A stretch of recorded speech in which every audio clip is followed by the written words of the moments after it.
Assalamualaikum warahmatullahi wabarakatuh. Saya Ririn Yamelia dari kelas 10 Perbankan 2. Saya akan menjelaskan ulang catatan PKN, pengertian negara,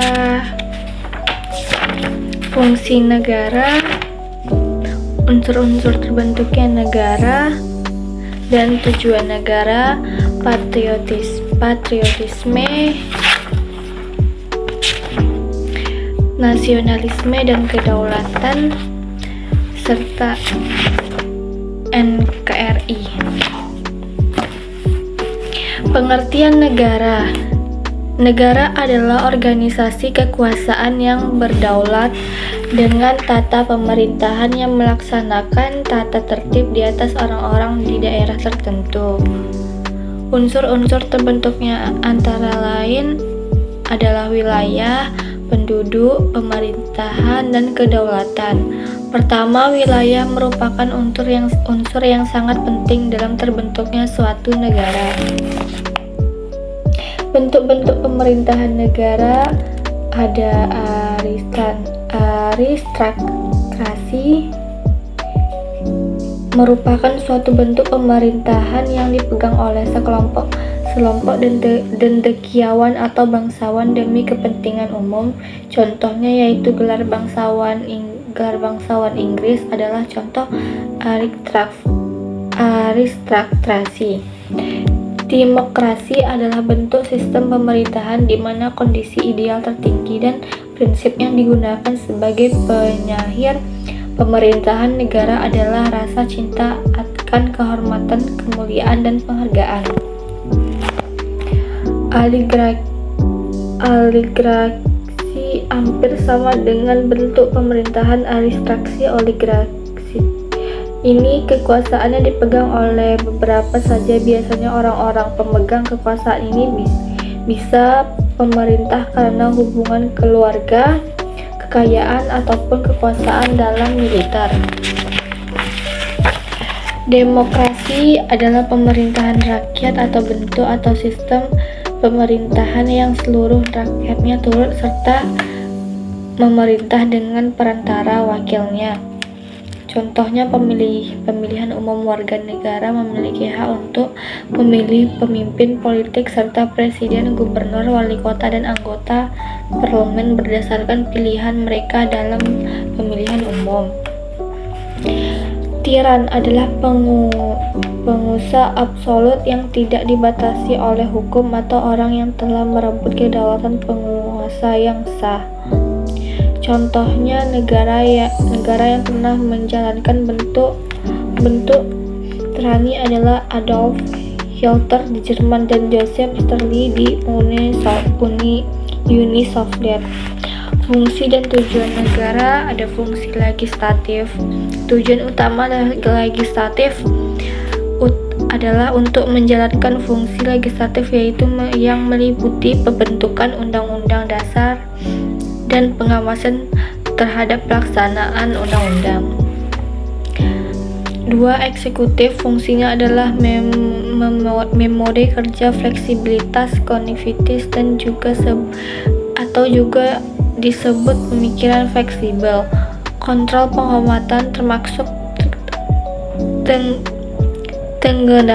pengendalian diri. Eksekutif bertujuan untuk menjalankan pemerintahan, menerapkan kebijakan, menguasai implementasi kebijakan, serta memastikan pelayanan publik pembangunan yang efektif dan berkelanjutan di Indonesia. 3.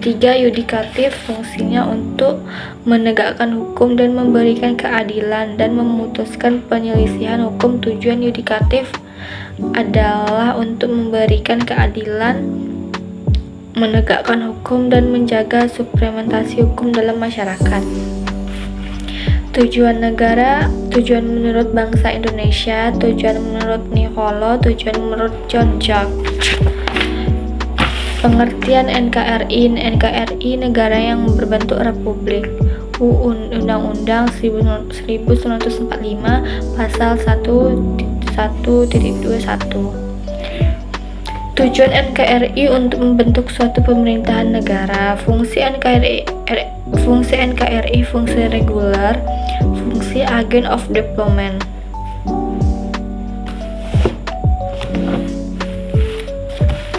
Patriotisme adalah paham dan semangat cinta yang besar kepada tanah air. Patriotisme berawal dari bahasa patriot dan isme berarti kepahlawanan.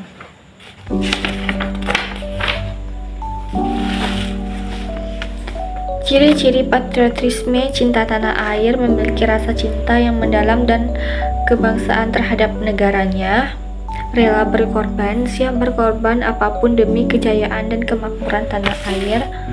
Fungsi reguler, pemeliharaan ketenangan, ketertiban, pertahanan dan keamanan. Berjiwa pembela, memiliki semangat untuk mewujudkan negara merdeka, menjaga persatuan dan kehormatan. Patriotisme, upaya menjaga keutuhan negara, menghapus ekstremisme, pembangunan hubungan yang harmoni. Memiliki identitas diri yang kuat, membuat seseorang mampu menerima, memahami, dan mengembangkan karakter serta kepribadian. Bersikap terbuka dan pandangan. Patriotisme membuat seseorang mampu melihat bangsa dalam konteks global dan bersedia belajar dari bangsa lain demi kemajuan bangsa. Contoh patriotisme: melaksanakan upacara dengan benar dan hikmat, memahami makna lagu-lagu perjuangan dan lagu daerah, menerapkan Pancasila dalam kehidupan sehari-hari, berprestasi, membanggakan sekolah, mengikuti kegiatan yang bermanfaat. Nasionalisme adalah paham kebangsaan yang berarti cinta dan semangat terhadap tanah air, serta memiliki rasa solidaritas terhadap bangsa dan negara. Ciri-ciri nasionalisme: menetapkan kepentingan bangsa atas kepentingan individu dan kelompok, menjaga keutuhan bangsa, taat dan patuh terhadap kebijakan dan hukum negara, berkomitmen untuk bekerja demi kemakmuran bangsa, memilih berwisata di dalam negeri, bangga terhadap bangsa dan tanah air, bangga terhadap bersedia menggunakan produk dalam negeri, menghafal lagu-lagu kebangsaan. Contoh nasionalisme: mencintai tanah air dengan setiap hati, menghormati jasa pahlawan, mematuhi hukum negara, menghormati bangsa Indonesia, menjaga persatuan dan kesatuan bangsa. Kedaulatan berasal dari bahasa Arab yaitu daulah, yang artinya kekuasaan tertinggi. Kata-kata daulat ini dari Italia, Sauranta, Italia. Menurut konstitusi Italia, kedaulatan berada di tengah rakyat. Kedaulatan ini dijalankan dalam pemerintah dan batas-batas yang ditetapkan oleh Undang-Undang Dasar. Supremus Latin yang artinya tertinggi, jadi kedaulatan berarti kehausan tertinggi. Daulah Arab berarti kekuasaan, sehingga kedaulatan tertinggi, kekuasaan tertinggi dalam suatu negara. Sovereignty Inggris adalah kekuasaan tertinggi yang dimiliki oleh suatu negara. Sovereignty Prancis adalah sebuah teori yang berkuasa tertinggi yang terdapat dalam sebuah zona adalah hukum. Kedaulatan menurut Jean Bodin mengsosialisasikan kedaulatan dengan negara, sehingga kedaulatan merupakan atribut negara. Dalam pengertian ini, kedaulatan dipandang mengekspresikan kapasitas. Kedaulatan menurut J.W. Garner, kekuasaan tertinggi untuk mampu membuat undang-undang dan melaksanakannya dengan segala bentuk dan terikat unsur konstitusi berdasarkan kebijakan. Baiklah, itu saja penjelasan ulang materi PKN dari saya. Assalamualaikum warahmatullahi wabarakatuh.